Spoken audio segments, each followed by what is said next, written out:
Assalamualaikum warahmatullahi wabarakatuh. Eh, Kali ini kita akan bahas tentang teori graf ya. Tapi tepatnya di sini tentang sejarah graf, definisi graf, jenis graf. Oke. eh, Teori graf merupakan pokok bahasan yang sudah tua usianya, namun memiliki banyak terapan sampai saat ini ya. Seperti yang sekarang sering kita gunakan, map ya, itu juga merupakan salah satu terapan dari graf. Graf digunakan untuk mempresentasikan objek-objek diskrit dan hubungan antara objek-objek tersebut.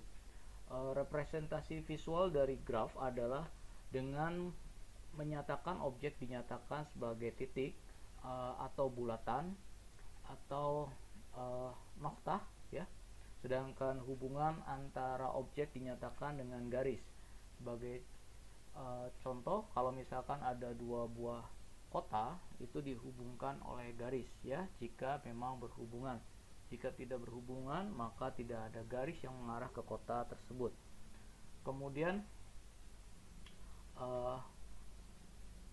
sesungguhnya peta tersebut adalah sebuah graf ya, yang dalam hal ini kota dinyatakan sebagai bulatan, sedangkan jalan itu nanti dijadikan sebagai garisnya ya. Kita dapat mengetahui jarak singkat dari kota A ke kota B, atau misalkan ada kota-kota yang lainnya, kita bisa mengetahui jarak tercepat, atau bisa juga kita bisa mengetahui seberapa bobot sebuah jalan, atau kita bisa mengetahui kayak misalkan ada sebuah tempat pariwisata di mana kita bisa menghitung berapa jumlah yang ada di dalam, berapa masuk dan berapa yang sudah keluar. Di sana digunakan untuk mengukur seberapa padat orang di dalam sebuah tempat pariwisata tersebut. Nah, menurut definisinya, graf adalah himpunan dari objek-objek yang dinamakan titik, simpul, atau sudut dihubungkan oleh penghubung yang dinamakan garis atau sisi. Dalam graf yang memenuhi syarat, di mana biasanya tidak berarah ya, sebuah garis dari titik A ke titik B dianggap sama dengan garis dari titik B ke titik A. Jadi ada graf itu ada yang berarah dan tidak berarah ya. Dalam graf berarah, garis tersebut memiliki arah. Pada dasarnya sebuah graf digambarkan dengan bentuk diagram, sebuah himpunan dari titik-titik, sudut atau simpul yang dihubungkan dengan kurva atau garis atau sisi. Nah, kalau terapan graf berarah tuh seperti jalan satu arah ya. Kayak misalkan dari titik ujung, misalkan di Gunung Sari sampai ke asrama haji, di sana ada perputaran jalan, itu tidak boleh saling bertabrakan ya, karena satu ke selatan, satu ke utara. Nah, itu udah dari definisi graf. Kemudian yang selanjutnya, suatu graf G adalah pasangan terurut G, vertex dan X, jadi titik sama garis, di mana V adalah himpunan tak kosong dan E adalah suatu himpunan pasangan-pasangan tak terurut dari unsur-unsur di V. Himpunan E mungkin saja kosong ya, maksudnya ada titik-titik tapi tidak ada garisnya. Unsur-unsur di V disebut titik vertex, dan unsur-unsur E disebut sisi atau edge. Nah, himpunan titik dari G dapat juga dinotasikan dengan VG, dan himpunan sisi dari G dapat dinotasikan dengan EG. Orde dan ukuran. Banyaknya titik pada graf G disebut orde, sedangkan banyaknya sisi pada G disebut ukuran atau size. Jadi suatu graf itu ordenya bisa dilihat dari titiknya, sedangkan banyaknya sisi pada graf G itu disebut ukurannya. Suatu graf dikatakan hingga jika himpunan titik maupun himpunan sisinya hingga.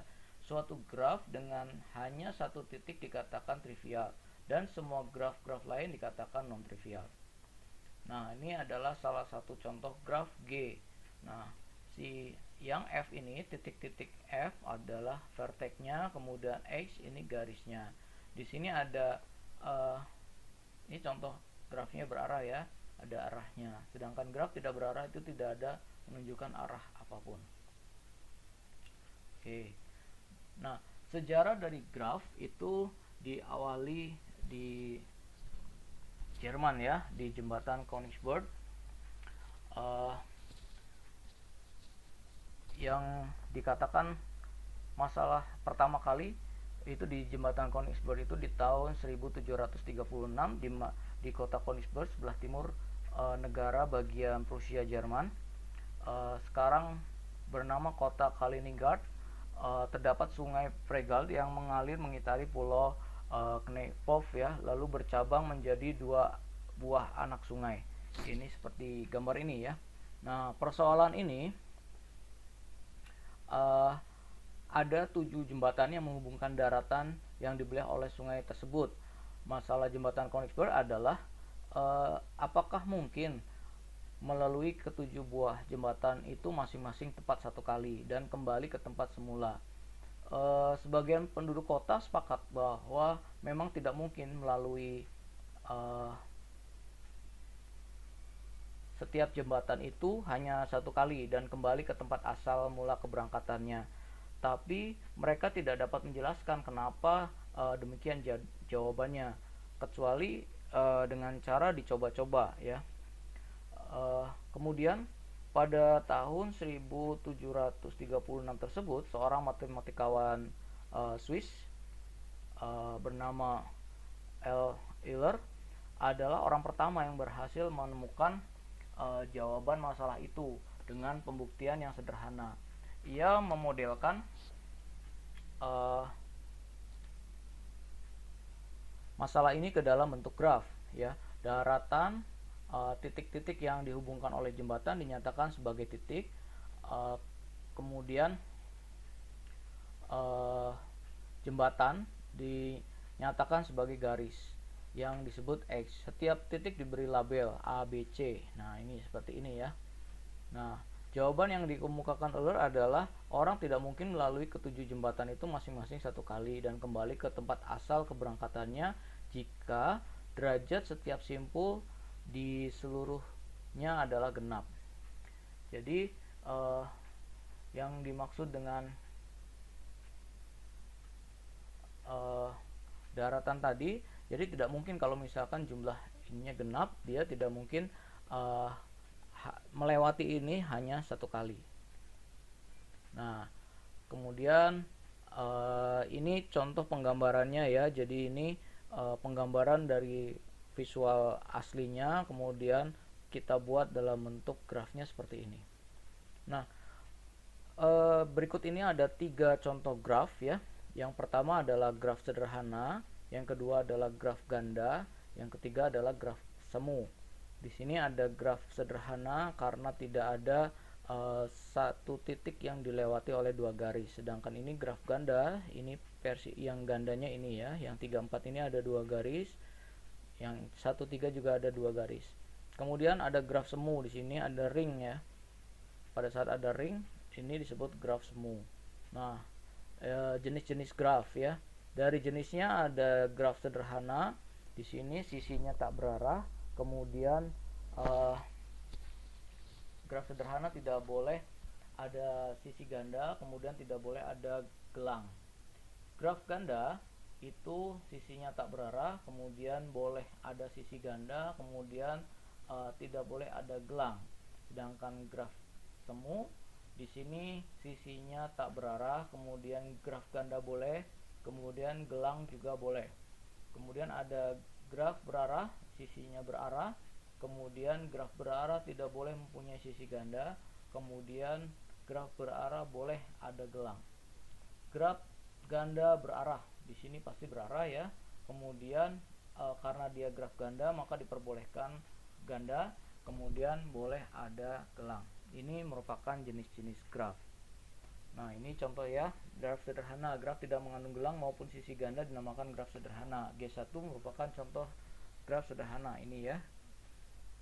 Kemudian ini merupakan contoh graf berarah ya. Di sini merupakan arahnya nih. Ini. Nah, ini graf ganda yang berarah.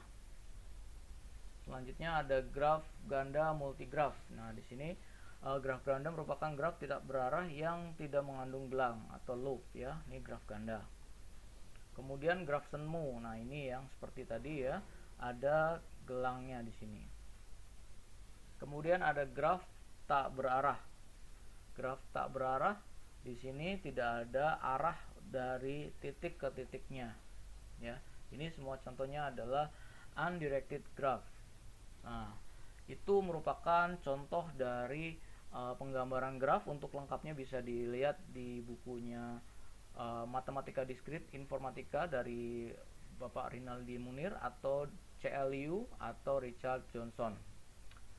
Oke, sampai ketemu di bahasan graf selanjutnya. Assalamualaikum warahmatullahi wabarakatuh.